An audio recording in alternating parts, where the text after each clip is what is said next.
Mirchi Bangla originals, আসল গল্পের আড্ডা।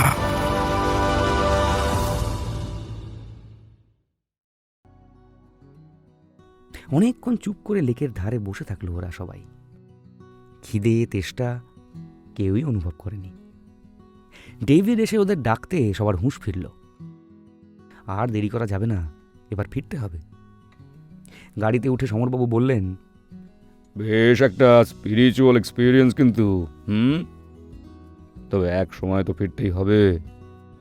প্রয়াসের মনে হলো সত্যিই সিকিমে ওদের কাজ শেষ হয়ে এসেছে। বাড়ি ফিরতে ওদের আর বেশি দেরি নেই।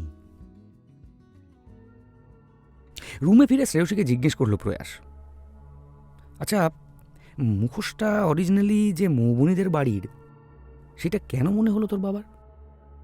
এই রে, তখন এইটা শুনে এত এক্সাইটেড হয়ে গেলাম যে আর ওইটা জিজ্ঞেস করা হয়নি। দাঁড়া দাঁড়া, আরেকবার জিজ্ঞেস করছি।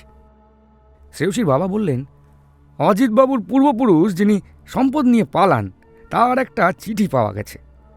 সেখানে তিনি লিখেছেন হরিশচন্দ্র মুখার্জি বলে কারুর বাড়ি থেকে জিনিসটা চুরি করেছেন। ওই পাড়ায় মুখার্জি বাড়ি আছে দুটো। আর তোরা যে ব্রিটিশ ভদ্রলোকের নাম বললি, ওই উইলসনের দাদু, তিনি যে বাড়িতে উঠেছিলেন সেটার একটা স্কেচ করেছিলেন। সেইটাও পুরনো আর্কাইভ থেকে ঘেঁটে বের করেছি। তারপর মৌবনীদের পাড়ায় গিয়েছিলাম, বুঝলি। সেইখানে স্কেচটার সাথে ভীষণ মিল ওদের বাড়িটার। কেন, সমরবাবু কি কিছু বলছেন? সমরবাবুকে অবশ্য এখনো কিছুই জানানো হয়নি। শ্রেয়সীর ফোনে কথা বলা শেষ হলে সমরবাবুর ঘরে গেল তিনজন।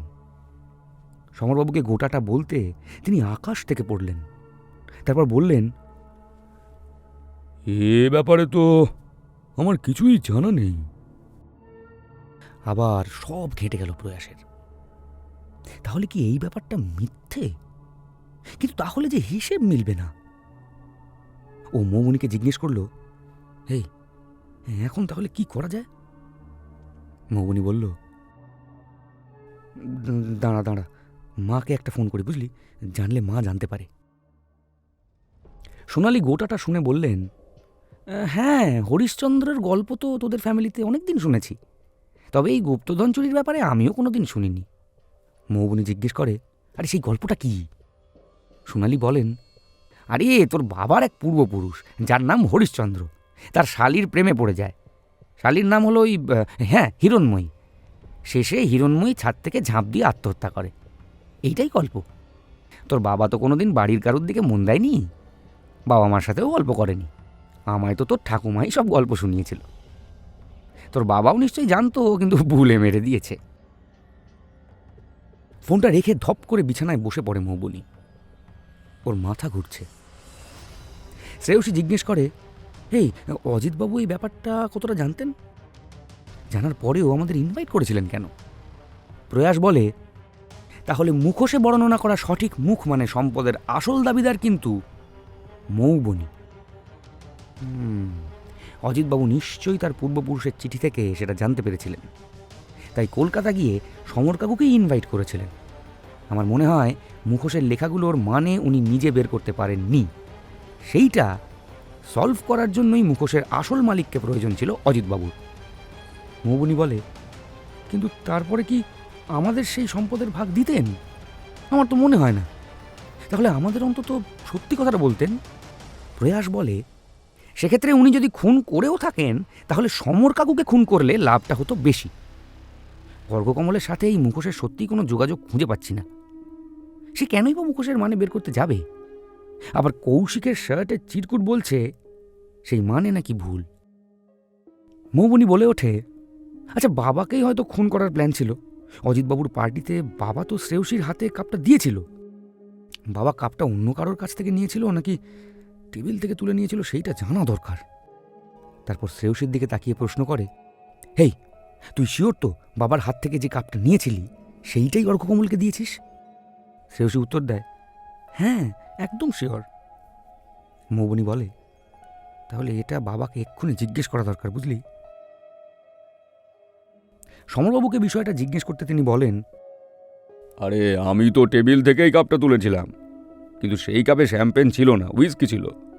আমার এমনিতেই মদ্যপান একটু বেশি হয়ে যাচ্ছিল, তাই এখানে এসে ঠিক করেছিলাম মদ খাবো না, আর উইস্কি একটু খেলে আরও খেতে ইচ্ছে করে, তাই জন্যই কাপটা শ্রেয়সীকে দিয়ে দিলাম।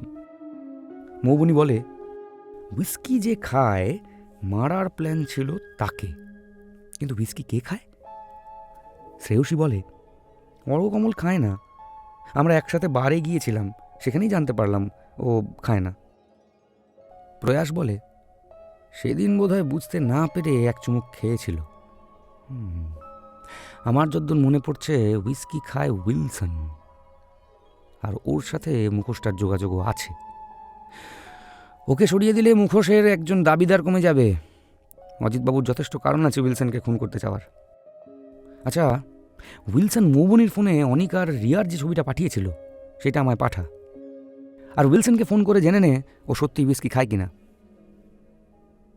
প্রয়াস সেই ছবিটা পেয়ে অনেকক্ষণ ধরে ভালো করে দেখতে থাকলো। এর মধ্যেই উইলসনকে ফোন করেছে মৌবনি। উইলসন জানিয়েছে সে হুইস্কি খায় না।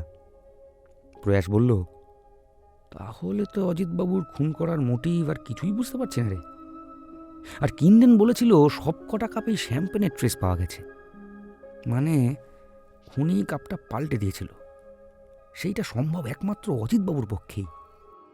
উনার কাপের নকল উনি বানিয়েই রাখতে পারেন। একটু পরেই লাফিয়ে বিছানা থেকে নেমে পড়ল প্রয়াস। তারপর বলল, হেই, আমি একটু বেরোচ্ছি। সুতোগুলো সব আলাদা আলাদা করে হাওয়ায় ঝুলছে, এইবার গোটাটা এক জায়গায় করতে হবে। এমন সময় ফোন করে অনুষ্টুপ। সে লাচেনে এসেছে। থানায় গিয়ে নিজের হ্যান্ডরাইটিং স্যাম্পল দিয়ে আসতে হয়েছে। ও জানালো বিকেলের দিকে দেখা করবে। প্রয়াস প্রায় বিকেল করে বাড়ি ফিরল। রুমে ঢুকেই ও বলল, এই হাসপাতালে গিয়েছিলাম, রিঞ্জনকে ছেড়ে দিয়েছে, ওর সাথে একবার কথা বলতে হবে, কিন্তু তার আগে একটা ইম্পর্টেন্ট কাজ আছে। কিন্ডেনকে এক্ষুনি ফোন করে জানাতে হবে। কিন্ডেনকে ফোন করে একটু দূরে গিয়ে অনেকক্ষণ কথা বলল প্রয়াস। তারপর ফিরে এসে বলল, সব হয়ে গেছে, রেডি হয়ে নে। আর ডেভিডকে বল গাড়ি বের করতে। আজ হয় এসপার নয় ওসপার হয়েই যাবে। প্রচণ্ড উত্তেজিত দেখাচ্ছিল ওকে। মৌবনি জিজ্ঞেস করলো, আরে বল তো কি হয়েছে? এরকম গল্পের গোয়েন্দাদের মতন করছিস কেন? এত রহস্য কিন্তু ভালো লাগছে না বলছি। প্রয়াস বলে, ওফ, অনেকগুলো ভাবনা চিন্তা মাথার মধ্যে চলছে, এখন জ্বালাস না। তারপরে একেবারে চুপ করে গেল ও। কিছুক্ষণের মধ্যেই তিনজন রেডি হয়ে বেরিয়ে পড়ল বাড়ি থেকে।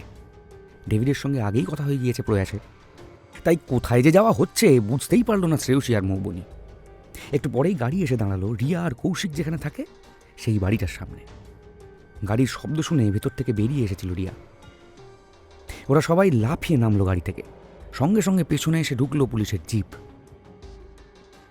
প্রয়াস দৌড়ে এসে রিয়াকে জিজ্ঞেস করলো, অনুষ্টুপ কোথায়? রিয়া উত্তর দিল, অনুষ্টুপ তো বেরিয়ে গেছে একটু আগে, নিজের গাড়িতেই গেল। আর কৌশিকের কি হলো?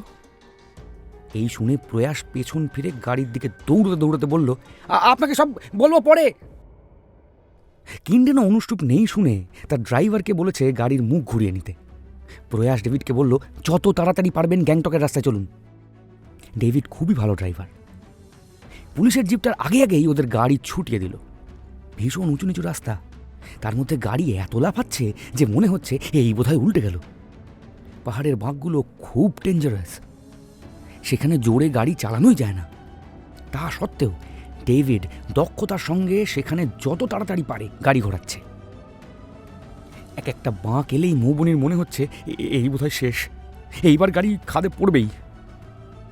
রাস্তায় কোথাও কোথাও বড় বড় গর্ত রয়েছে, সেইগুলোকে খুব সাবধানে পাশ কাটিয়ে যেতে হয়, কিন্তু ডেভিড তার উপর দিয়ে গাড়ি উড়িয়ে দিচ্ছে। মিনিট 15 এইভাবে প্রাণ হাতে নিয়ে চলার পরে দূরে দেখা গেল অনুষ্টুপের গাড়ি। পেছন থেকে বারবার হর্ন দেওয়া সত্ত্বেও গাড়ি থামাচ্ছে না অনুষ্টুপের ড্রাইভার। ডেভিড অনেকক্ষণ ধরে একটা ধার দিয়ে পাশ কাটিয়ে অনুষ্টুপের গাড়ির সামনে যাওয়ার চেষ্টা করছে, কিন্তু পেরেই উঠছে না। খানিকক্ষণ পরে রাস্তা একটু চওড়া হতেই সাই করে অনুষ্টুপের গাড়ির পাশ দিয়ে বেরিয়ে গেল।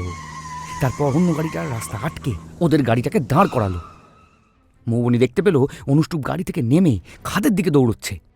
এর মধ্যেই পেছনে চলে এসেছে পুলিশের গাড়ি। কিন্ডেন সেখান থেকে নেমেছে, ওর হাতে পুলিশের রিভলভার। অনুষ্টুপ এদিকে খাদের মধ্যে দিয়ে নামার চেষ্টা করছিল। কিন্ডেন দৌড়ে এসে ওর দিকে রিভলভার তাক করে বলল, পালাবার চেষ্টা করবেন না, ভালো হবে না অনুষ্টুপ বাবু, চুপচাপ উপরে উঠে আসুন। এইবার অনুষ্টুপ এদিক ওদিক না তাকিয়ে খাদের মধ্যে ঝাঁপ দিতে গেল, কিন্তু মৌবনি সেটা আন্দাজ করেই এক লাফ দিয়ে অনুষ্টুপের পা টেনে ধরেছে। আর কোথাও যাওয়ার উপায় নেই। তারপর বাধ্য ছেলের মতন কিন্ডেনের সঙ্গে উঠে গেল পুলিশের গাড়িতে। মৌবনিরাও ফেরার পথ ধরল। লাচেনে যাওয়ার পথে মৌবনি আবার বলল, আরে এখন তো বল পুরো ঘটনাটা। প্রয়াস বলল, একটু দাঁড়িয়ে যা, থানায় গিয়ে বলবো সব। মিনিট 20 মধ্যে থানায় চলে গেল ওরা। সেখানে পৌঁছে প্রয়াস বলল, সমর কাকুকে একবার ফোন করে দে, উনি এলেই যা বলার বলবো। সমরবাবু এলে প্রয়াস বলতে শুরু করলো। প্রথমে কৌশিকের বিষয়টা ক্লিয়ার করে নি। ও সত্যিই এই গোটাটার সঙ্গে জড়িত নয়। শার্টটা পরেও রিয়াকে ফলো করেছিল, কিন্তু মুখোশটা চুরি কৌশিক করেনি। এই শার্টের পকেটে যে চিরকুটটা পাওয়া গেছে তার হাতের লেখাটা অনুষ্টুপের। কি অনুষ্টুপ বাবু? অনুষ্টুপই সেদিন মুখোশটা লুকোচ্ছিল, যেটা দেখে ফেলে রিয়া।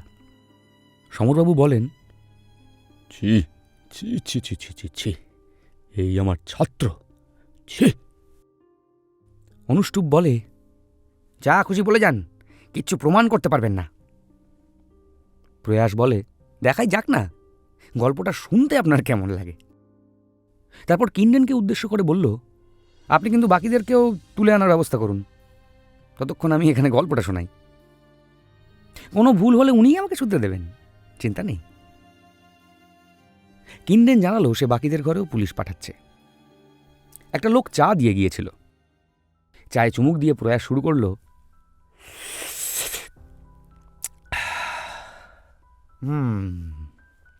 আপনার টাকা পয়সার অবস্থা ভালো না অনুষ্টুপ বাবু, এটা আমি গ্যাংটকে আপনাকে প্রথম দেখেই বুঝতে পারি। তারপর কিন্ডেনকে বলেছিলাম আপনার ব্যাপারে একটু খোঁজ খবর নিতে। সেখান থেকে জানা গেল আপনি অনলাইনে বেটিং করেন। এই করে অনেক টাকা হারিয়েছেন। তারপর শেয়ার মার্কেটে ইনভেস্ট করেছিলেন, তাতেও আপনার লাভ হয়নি। কিন্তু খুব শৌখিন জীবনযাপনে আপনি অভ্যস্ত। একটা ভালো চাকরি করা সত্ত্বেও আপনার টাকা জমছিলই না। আর বেটিংয়ের নেশা খুব ভয়ানক। তারপর সমর কাকুর থেকে আপনি জানতে পারলেন মুখোশটার কথা। তখনই ঠিক করে নেন যেভাবেই হোক এখান থেকে আপনাকে টাকা পেতে হবে। তারপর এলেন লাচেন। সমর কাকুর থেকে জানতে পারলেন মুখোশের সংকেত আসলে ব্রাহ্মী স্ক্রিপচারে লেখা। ব্যাস, আপনি তখনই বুঝলেন এইবার কয়েকটা বই ঘাঁটলে আপনিও মানেটা উদ্ধার করতে পারবেন। প্রথমে হয়তো ভাবলেন মুখোশটা চুরি করে নিজেই সম্পদটা রেখে দেবেন। তারপর মনে হলো যদি সত্যি কিছু না থাকে তাহলে আপনার কপালে কিছুই জুটবে না। প্রথম দিকে আপনি সমরবাবুকেই ফাঁসানোর চেষ্টা করেন। চুরির ধরনটা দেখে স্পষ্টই বোঝা যাচ্ছিল কেউ জোর করে বোঝানোর চেষ্টা করছে মুখোশটা চুরি হয়েছে। ওই বাক্সটার ছোট্ট তালাটা ভেঙেই মুখোশটা বের করে নেওয়া যেত। তা না করে বাক্সটাকে ভাঙার চেষ্টা কোনো চুরি করবে না, সে যদি হদ্দবোকা হয় তাহলেও না। এদিকে সবাই জানে মুখোশটার মানে উদ্ধার করতে পারেন একমাত্র সমর কাকু। স্বাভাবিকভাবেই সন্দেহটা তার উপরে গিয়ে পড়বে। আর পুলিশ ভাববে বাইরের কেউ চুরি করেছে, এইটা প্রমাণ করতেই সমর কাকু ইচ্ছে করে ঘর অগোছালো করেছেন, বাক্স ভাঙার চেষ্টা করেছেন। তবে হ্যাঁ, এই সবকটা আমার পক্ষে প্রমাণ করা মুশকিল, কিন্তু অন্য একটা জিনিস প্রমাণ করা যেতে পারে। এবার কথা থামায় প্রয়াস।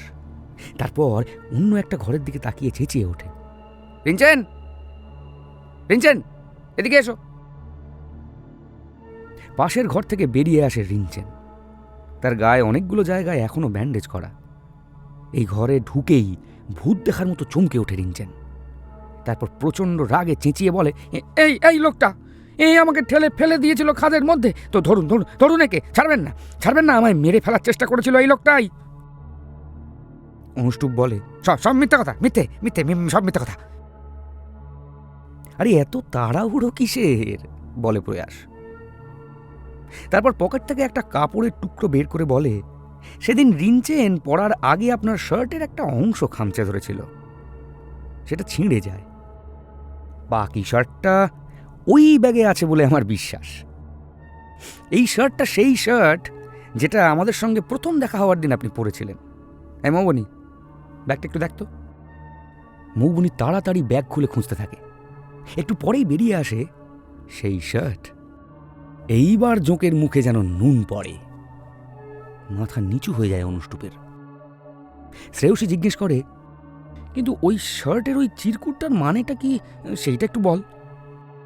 প্রয়াস বলে, দাঁড়াও বন্ধু, গল্পের এখনো অর্ধেকও শেষ হয়নি, একটু ধৈর্য ধর, সবটা জানতে পারবি।